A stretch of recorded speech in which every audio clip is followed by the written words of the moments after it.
प्यारे बच्चों अस्सलाम वालेकुम। आज 14 जून है 2021। कल का जो मैंने लेक्चर दिया था 2 days before that was regarding the bond length के हवाले से। जो हम हमारे मालिक्यूल्स हैं उनमें जो बॉन्ड्स होते हैं उनकी लेंथ के हवाले से हमने कुछ डेटा बताया था आपको, और फिर एक्सप्लेनेशन दी थी कि किस एटम पे क्या बॉन्ड लेंथ है, क्यों है, वजह क्या है। तो आज हम चूँकि बॉन्ड एंगल ये बहुत बड़ा टॉपिक है, तो इसके हवाले से चूँकि एनसीईआरटी ने थोड़ा सा दिया है बॉन्ड एंगल के बारे में, सिर्फ डेफिनेशन ही बता दी है उसमें, लेकिन मैंने इसको थोड़ा सा खींचा वेस्पर थ्योरी के हवाले से भी।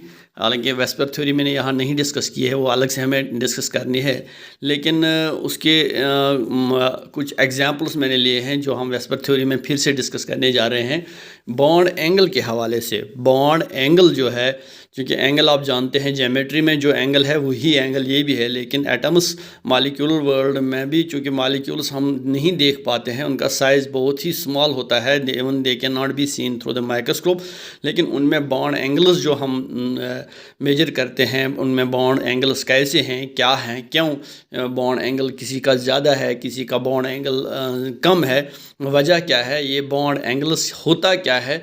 तो चूँकि मालिक्यूल्स जो होते हैं ये एटम्स से बने हुए होते हैं, तो एटम्स में न्यूक्लियस होता है, और ये एटम्स जब आपस में मिलते हैं शेयरिंग ऑफ इलेक्ट्रॉन्स कर लेते हैं, जो इनके ऑर्बिटल्स होते हैं, ऑर्बिटल ओवरलैप हो जाता है, तो उनमें एक एंगल बन जाता है। तो these bond angles they give the shapes to the molecules. इन्हीं की वजह से हम ये बता सकते हैं कि वाटर मालिक्यूल की शेप जो है that is bent shape, carbon dioxide molecule की शेप जो है वो लीनियर है, इसी सल्फर ट्राइऑक्साइड का मालिक्यूल जो है उसकी शेप है ट्राइगोनल प्लेनर है। ऐसे ही बहुत सारे मालिक्यूल्स की शेप हम बता पाते हैं कि उनसे फिर बहुत सारी जानकारी हमें मिलते हैं। ये टेक्निक जो है जिसके ज़रिए से हम ये बॉन्ड एंगल मेजर करते हैं, उस टेक्निक को हम ये आप जानते हैं कि मैंने पहले भी बताया that technique is called that is spectroscopic technique. जिस स्पेक्ट्रोस्कोपिक टेक्निक की वजह से हम इन सारे मालिक्यूल्स की शेप को जान लेते हैं कि उनकी शेप कैसे है। अब यहाँ हमें ये जो जानना है कि कुछ मालिक्यूल्स की मैंने एग्जांपल्स ली है, तो उनकी हम शेप कैसे जान लेंगे, तो कैसे किन चीज़ों का इन्फ्लुएंस रहता है मालिक्यूल के शेप पे। तो सबसे पहले मैंने ये आपको बताया है कि ये बॉन्ड एंगल जो है ये एटम्स के दरमियान बनता है।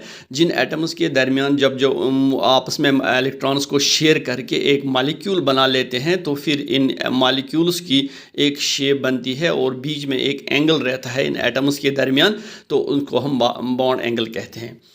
तो ये बॉन्ड एंगल जो है ये बहुत सारी चीज़ों से इस पे इन्फ्लुएंस बहुत सारी चीज़ों का है, जिसकी वजह से ये बॉन्ड एंगल कभी मतलब डिस्क्रिपेंसी दिखाता है, इसका वैल्यूज़ कभी घट जाता है, कभी बढ़ जाता है। इसमें बड़ा रोल रहता है इलेक्ट्रोनेगेटिविटी का। जिस एटम के साथ ये कोई मतलब सेंट्रल एटम है उसके साथ बाहर में जो एटम्स जो बॉन्ड बना लेते हैं, तो जिसकी वजह से बॉन्ड एंगल फिर बन जाता है। It depends upon the electronegativity of the atom. अगर जो बाहर एटम कोई है, फॉर एग्जांपल फ्लोरीन है या क्लोरीन है, ब्रोमीन है, इनकी अलग इलेक्ट्रोनेगेटिविटी है। जिसकी ज़्यादा इलेक्ट्रोनेगेटिविटी होगी वो ज़्यादा अपने इलेक्ट्रॉन मतलब बॉन्डेड इलेक्ट्रॉन्स को अपनी तरफ खींच लेके उसका वो बॉन्ड एंगल या कम कर सकता है या ज़्यादा कर सकता है, depending upon the shape of the molecule.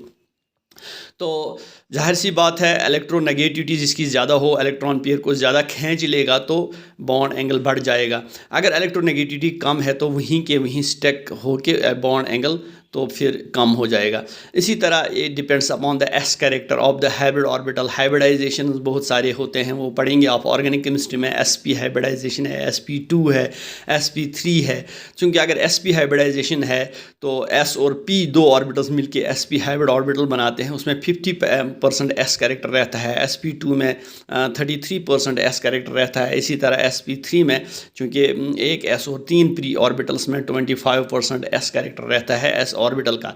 जितना एस ऑर्बिटल का एस का कैरेक्टर ज़्यादा रहेगा उतना वो इलेक्ट्रॉन नेगेटिव उस बाहर का एटम उस पर कम इन्फ्लुएंस करेगा उस इलेक्ट्रॉन पेयर पे, क्योंकि ये लोब्यूलर नहीं होता है, it is spherically symmetrical, p orbital dumbbell shape होती है उसकी, तो दैट इज़ लोब्यूलर। उसको ज़्यादा बाहर का एटम जो है अपनी तरफ खींच सकता है और एंगल को बढ़ा सकता है। This is one aspect. दूसरी चीज़ जो हमें यहाँ बतानी है, क्योंकि वो थोड़ा हायर कॉन्सेप्ट है, जो मैंने इलेक्ट्रोनेगेटिविटी की बात की है कि यहाँ तो, लेकिन यहाँ जो चीज़ दूसरा चीज़ आपको जानना है that is bonding pair and non bonding pair. Electrons जो होते हैं दो तरह के होते हैं, वो आप अभी मैं थोड़ा सा एग्जाम्पल दूसरे वाले लेक्चर में मैं ये बता देता हूँ, यहाँ तो इतना ज़्यादा नहीं हम इसको इन डिटेल बता सकते हैं। तो ये बॉन्ड एंगल बिल्कुल छोटा सा टॉपिक है आपकी एनसीईआरटी टेक्स्ट पे, सिर्फ 2-3 लाइन्स उसने दिए हैं, तो थोड़ा सा मैं इसको इसलिए खींच लेता हूँ क्योंकि ये वेस्पर थ्योरी में फिर मुझे आसानी हो जाएगी जब मुझे वेस्पर थ्योरी पढ़ानी होगी। तो यहाँ ये चीज़ जो है आप अभी समझ लेंगे, पहले आप सारा लेक्चर देख लीजिएगा फिर आप ये समझ लेंगे, otherwise it is very difficult to understand this is a very complicated topic. तो क्या होता है एक्चुअली जब एटम्स आपस में मिलते हैं, तो ज़रा हम इन एग्जांपल्स पे गौर कर लेंगे फिर आपको ये समझ में आ जाएगा। तो मैंने यहाँ लिखा है मैंने यहाँ टेबुलेट किया है कुछ एग्जांपल्स। फॉर एग्जांपल मैंने लिखा है स्टीरिक नंबर, पहले आपको स्टीरिक नंबर मालूम ही नहीं है वो क्या होता है, वो भी मैं बता देता हूँ। फिर मैंने ज्योमेट्री लिखी है, फिर मैंने एग्जाम्पल्स लिखे हैं, फिर मैंने यही इनमें लिखा है एंगल कितना है, किसका एंगल कितना है, फिर मैंने इनको रिप्रेजेंट भी किया है, इनका स्ट्रक्चर मैंने यहाँ बना दिया है। सबसे पहले हम जानेंगे स्टीरिक नंबर। स्टीरिक नंबर इसको कहते हैं कि अगर कोई आपके पास एटम है, वो फॉर एग्जांपल ये हमारे पास कार्बन डाइऑक्साइड मॉलिक्यूल है, ये this is the central atom, ये बाहर वाले एटम्स दो हैं इसके लिए, इसी तरह sulphur this is the central atom, ये ऑक्सीजन इसके पेरिफेरी में आते हैं, कार्बन इज़ ये सेंट्रल एटम, हाइड्रोजन 4 इसके गिर्द हैं, फास्फोरस यहाँ है सेंट्रल एटम और क्लोरीन इसके गिर्द में है, सल्फ़र यहाँ है एटम, इसके गिर्द में फ्लोरीन है। ये भी आपको जानना चाहिए, ये आपको मालूम होना चाहिए कि इसके गिर्द 2 क्यों है, 3 क्यों है, 4 क्यों है, 5 क्यों है। ये बहुत बड़ी लंबी दास्तान है। अभी जब आप बॉन्डिंग की पूरी क्लासेस ले लेंगे तभी आपको पता चलेगा कि ये चीज़ें कैसे क्यों होती हैं। सबसे पहले हम ये जानना चाहेंगे कि ये कार्बन डाइऑक्साइड मॉलिक्यूल जो है इसकी ये शेप है, इट हैज़ बीन प्रूव्ड स्पेक्ट्रोस्कोपिकली। हाँ, एक्स रे डिफ्रैक्शन टेक्निक से भी हमें ये पता चलेगा कि इसका न्यूक्लियस यहाँ है, इसका न्यूक्लियस यहाँ है, इसका न्यूक्लियस यहाँ है। फिर हम ये पूरा जान लेंगे कि this is a linear molecule. और ये ऑक्टेट के हवाले से इसकी ये चीज़ें जो है दिस यहाँ ऑक्टेट इसका कंप्लीट है, इसका ऑक्टेट कंप्लीट है, सबों का ऑक्टेट कंप्लीट है। तो so far as a Lewis and Kossel approach जो पहले वाले लेक्चर में मैंने बताया था कि ये सेटिस्फाइड है, so it is octets are complete and this is the structure and this is linear. अब ये स्टीरिक नंबर बहुत सारी चीज़ें बतानी पड़ते हैं, कम टाइम है, so it is very difficult to cover up all the things. यहाँ जो कार्बन डाइऑक्साइड मॉलिक्यूल है इट इज़ लीनियर।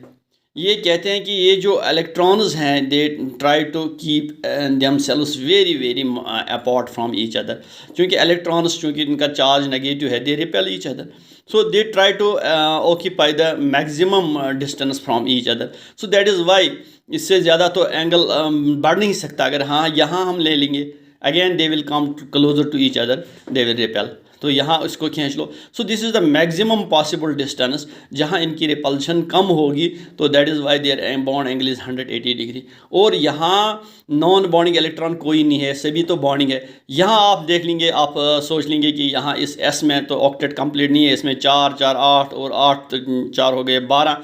ये दूसरी एग्जांपल है, मैंने बताया था कि कभी कभार किसी एटम्स में जो सेकंड ग्रुप से आगे जितने सारे एटम्स हैं उनमें ऑक्टेट थ्योरी वायलेट हो जाती है। जहाँ मैंने 4 चीज़ें बताई थी कि ऑक्टेट थ्योरी कहाँ कहाँ वायलेट हो जाती है। यहाँ डी ऑर्बिटल होता है, and then this is expansion of valence, वो मैंने अलग से आपको एक लेक्चर में बताया था what is expansion of valence. यहाँ एक्सपेंशन ऑफ वैलेंस हो जाता है डी ऑर्बिटल की वजह से, वो अलग कहानी है। तो यहाँ देख लीजिएगा, यहाँ तीन एटम्स इसके गिर्द हैं, 3 atoms, they try to keep themselves very much apart, इससे ज़्यादा और अपार्ट नहीं रह सकते हैं। तो this bond angle is 120 degree, यहाँ से यहाँ लेके आप एंगल देख सकते हैं 120 डिग्री है, यहाँ 120, यहाँ 120, इससे ज़्यादा तो नहीं रह सकता है। सो this is sulphur trioxide molecule, इसका बॉन्ड एंगल जो है 120 डिग्री है, and this is the shape of this, and this shape is called triangular planar. ये ट्रायंगुलर है, अगर आप इसको मिला देंगे इन ऑक्सीजन एटम्स को, ये it becomes a triangular, and is planar, it falls on two planes, that is x Y plane और वाई जेड प्लेन और एक्स जेड प्लेन, दो ही प्लेन इसमें इन्वॉल्व हैं, third plane is not involve here. ये तो linear molecules है, ये तो लीनियर मॉलिक्यूल है, ये carbon dioxide. So it is bond angle is 180 degree, ये its bond angle is 120 degree. इससे ज़्यादा एंगल हम नहीं बढ़ा सकते, अगर हम इस एंगल को बढ़ा देंगे तो ये दिस एंगल गेट्स मिनिमाइज्ड, इसी तरह इसको बढ़ा देंगे this gets minimized. So this is the maximum possible distance bet which by which these oxygen atoms can remain apart from each other. इसी तरह एक और मॉलिक्यूल है CH4। CH4 जो है this is this methane molecule, ये जानते हैं इसमें हाइब्रिडाइजेशन है, sp3 हाइब्रिडाइजेशन, मैट्रिक में आप पढ़ते हैं हाइब्रिडाइजेशन का, कार्बन जैसे वहाँ कार्बन एंड इट्स कंपाउंड्स है एक चैप्टर, वहाँ हाइब्रिडाइजेशन पढ़ते हैं। इसमें sp3 हाइब्रिडाइजेशन है, एक s ऑर्बिटल p3 ऑर्बिटल के साथ मिलके तो 4 new types of orbitals are formed sp3 hybrid orbitals, and they are projected towards the 4 corners of a tetrahedron, जो मैट्रिक में आपने पढ़ा है। तो ये एंगल जो है, this angle then this angle and this angle, they are at 109.5 degrees apart from each other, यानी असल में ये है जब हम पूरा इसकी मेजरमेंट करते हैं, then it is 190 degree 28 minutes. So 28 minutes and 30 minutes they are almost same, so we write 190.5 degree, 109 degree का एंगल यहाँ इनके दरमियान है। और ये जो डॉटेड मैंने बताया है, it is away from the plane. अगर इनको हम एक्स वाई प्लेन में ले लेते हैं, this is around this z plane, क्योंकि बोर्ड के यहाँ हवा में हम लकीर नहीं डाल सकते हैं, यहाँ बोर्ड के पीछे हम लकीर नहीं डाल सकते हैं। So we write a dotted line, that means it is if they are in the X Y plane, this is in the Y plane, और this is in the Z plane. If they are in x Y plane, this is in the Z plane, if they are in X Z plane, this is in the Y plane. So यानी इनका इसका dotted का मतलब यह है, it is in the another plane. So this is the tetrahedral shape of the molecule. इसी तरह एक और मॉलिक्यूल है PCl5। अगर फास्फोरस के साथ 5 एटम्स, यहाँ भी एक्सपेंडेड वैलेंस की बात है, आप ये देख लेंगे कि यहाँ इनका ऑक्टेट बाहर के जितने सारे एटम्स हैं उनमें ऑक्टेट कंप्लीट है, लेकिन जो इनर वाला है फास्फोरस है, यहाँ सल्फर है, इनमें एक्सपेंशन ऑफ वैलेंस हो जाता है। इसमें 10 इलेक्ट्रॉन्स हैं तो इसमें 12 इलेक्ट्रॉन्स हैं। तो this is the expansion of valence. यहाँ डी ऑर्बिटल की कहानी है, ये बहुत बड़ी लंबी दास्तान है। तो यहाँ ट्राइगोनल बाइपिरामिडल इसकी शेप है, 3 तो एक प्लेन में आ जाते हैं। मान लीजिए कि they are in x Y plane and then this is the in the Z plane. अगर मान लीजिए कि ये 3 बोर्ड पे हैं, बोर्ड पे ऐसे हैं, तो ये this is towards me above the plane, and this is towards this wall. This chlorine is towards the wall. That is why we write in the dotted line, and this is write with a solid line like a wedge. Some books write it, foreign books they write it like a wedge pointing towards this, and the outer face of the wedge pointing towards pointing upwards. So मान लीजिए कि this chlorine points towards me and this chlorine points towards the wall, and they point towards they are on the surface of the board. So these 3 have one plane, and this has another plane, and this has another plane. Same is the case here. This is the octahedral complex. This is the octahedral complex. Octahedral, it means octa means it has 6 faces. So this octahedral, what is this? Actually this is a cubical structure with the these fluorines. They from the cube, one is projected to outwards and one is downwards. So this is another structure, cubical structure. This octahedral structure, this is like this.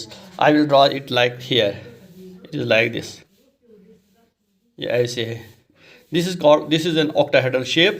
तो यहाँ तो 6 atoms इसके गिर्द हैं। सो इनका angle जो है ये भी यहाँ दिया हुआ है, हर एक का एंगल दिया हुआ है। ये PCl5 जो है, इसमें ये आप देख लीजिए, there are 2 types of angles, this and these two, these are called axial bonds, and they are called these are called equatorial bonds. These ये भी आप कभी नई बुक होगी आपकी, मतलब foreign book, they will write it like that, these are the equatorial bonds, they write it by E, and they write these 2 bonds as A, small a and small e. These are equatorial and they are axial. These are axial chlorines and they are equatorial chlorines. So this is the bond angle.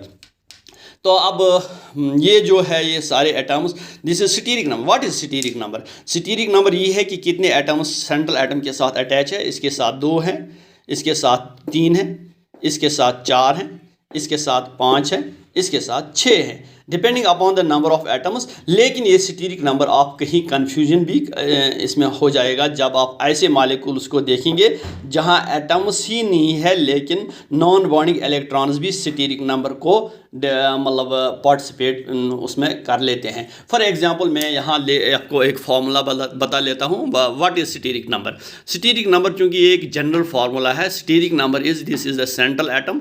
Central atom जो भी होगा, for example यहाँ carbon है, sulphur है, carbon है, यहाँ phosphorus है, यहाँ सल्फर है, सॉरी कार्बन है, सल्फर है, कार्बन है, फास्फोरस है, सल्फर है, ये सारे के सारे सेंट्रल एटम्स है। इसी तरह स्टीरिक नंबर कैसे आप डिटरमाइन करेंगे? जो ए है, मान लीजिए कि ये स्टीरिक नंबर है, ये फिर एक्स है जो पेरिफेरी में, इसमें एटम पेरिफेरी में जो इसके बाहर एटम है वो कितने हैं, m number of these atoms are attached. For example यहाँ 2 है, इसका स्टीरिक नंबर 2 है, इसके 3 हैं ये बाहर में, तो 3 इसका स्टीरिक नंबर है, 4 है। लेकिन कुछ ऐसे ही मॉलिक्यूल्स नहीं है, दो nature is not so much simple.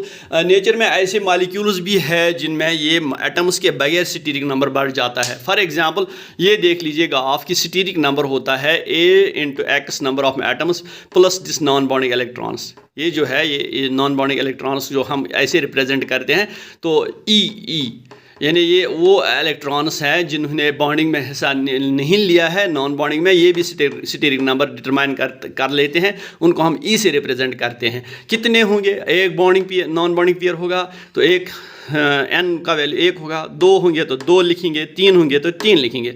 सो इन और इनको मिला के हम स्टीरिक नंबर को डिटरमाइन करते हैं। इन वाले मॉलिक्यूल्स में ये जो ये इनमें रेगुलर ज्योमेट्री है, इनमें कोई डिस्टॉर्शन नहीं होता है। तो जिनमें लोन पेयर्स होते हैं उनमें रेगुलर ज्योमेट्री में, रेगुलर शेप में, रेगुलर एंगल में डिस्टॉर्शन होता है। वो आगे आप एस्पर थ्योरी में पढ़ेंगे। और दिस इज इसको मैंने थोड़ा सा खींच लिया है हायर कॉन्सेप्ट की तरफ थोड़ा सा। तो ये स्टीरिक नंबर जो है, फॉर एग्जांपल हमारे पास अमोनिया है, इसमें सेंट्रल एटम N है, हाइड्रोजन 3 है, तो इसका स्टीरिक नंबर 3 होना चाहिए, but it steric number is 4। Y?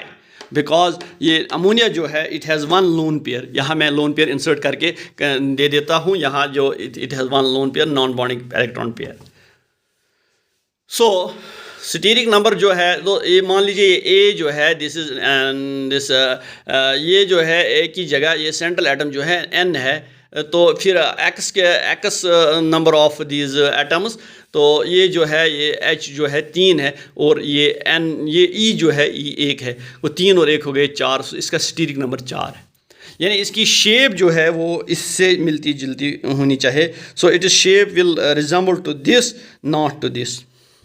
इसका मतलब ये है कि ammonia in spite of having only 3 hydrogen, यहाँ कार्बन के पास 4 हाइड्रोजन है, यहाँ मीथेन, इसका बॉन्ड एंगल 109 डिग्रीज है, 109.5 इसका बॉन्ड एंगल है। यहाँ जो अमोनिया के पास 3 ही हाइड्रोजन है, इसकी शेप ऐसे मिलनी जुलनी चाहिए, मगर इसकी शेप इसके साथ नहीं मिलती है, इसकी शेप इसके साथ 4 वाले के साथ मिलती है, because it steric number is 4।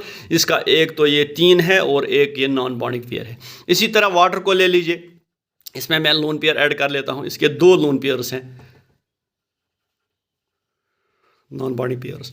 It has 2 lone pairs, तो 2 हाइड्रोजन है, 2 ये सेंट्रल एटम है ऑक्सीजन, इसके 2 हाइड्रोजन है, 2 this and 2 non bonding pairs है। So again its shape will resemble to this, not to this, not to this. Why? या अगर इसके 2 ही होते then it shape should be linear, but इसके पास 4 हैं, so it is steric number is 4। तो अब इसके स्टीरिक नंबर 4 होने की वजह से इसकी शेप लीनियर नहीं है, इसकी शेप बेंट है, इट शेप इज़ बेंट। अब जब बॉन्ड एंगल की हम बात करेंगे, बॉन्ड एंगल अमोनिया की बॉन्ड एंगल, तो इसमें अगर इसके साथ मिलती जुलती होगी तो इसका बॉन्ड एंगल 120 होगा, लेकिन 120 है नहीं, इसका बॉन्ड एंगल जो है 106.6 degree. So it is approaching to this 109 degree. अब ये डिस्क्रिपेंसी क्यों है, ये आगे मैंने वेस्पर थ्योरी में मैं एक्सप्लेन करूंगा। What is lone pair repulsion is greater than lone pair bond pair repulsion is greater than bond pair repulsion, वो क्या होता है ये वेस्पर थ्योरी में आगे हम पढ़ेंगे। व्हाट इज़ वेस्पर थ्योरी वो पूरी हम जानकारी लेंगे। That is a detailed theory perhaps in your syllabus, otherwise it is in the 12th class. वो मुझे भी मालूम नहीं है कि आगे आगे देखेंगे सिलेबस में। तो पिछले साल मैंने पढ़ाया था वो 12th में भी। तो ये lone pair is greater than lone pair bond pair. तो अब ये देख लेते हैं वाटर मॉलिक्यूल, वाटर जो है H2O, क्योंकि इसकी शेप लीनियर होनी चाहिए क्योंकि 2 ही हाइड्रोजन है और 1 ऑक्सीजन है, but it is not bond angle is not 180 degree, it is 104, so again it is close to 109 degree.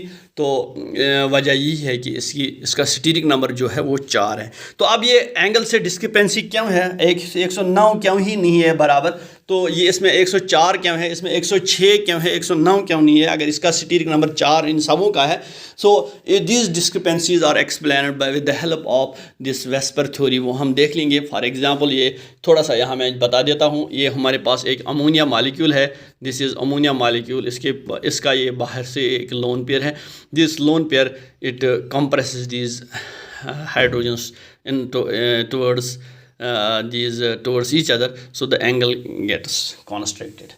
इसी तरह अगर हम वाटर मॉलिक्यूल की देख लेंगे शेप, इसके पास 2 लोन पेयर्स हैं, 2 lone pairs are there. These lone pairs they again compress this angle, so this angle gets minimized from 109 degree to 104 degree. So again this is called lone pair repulsion, and this is called lone pair bond pair repulsion. बस आज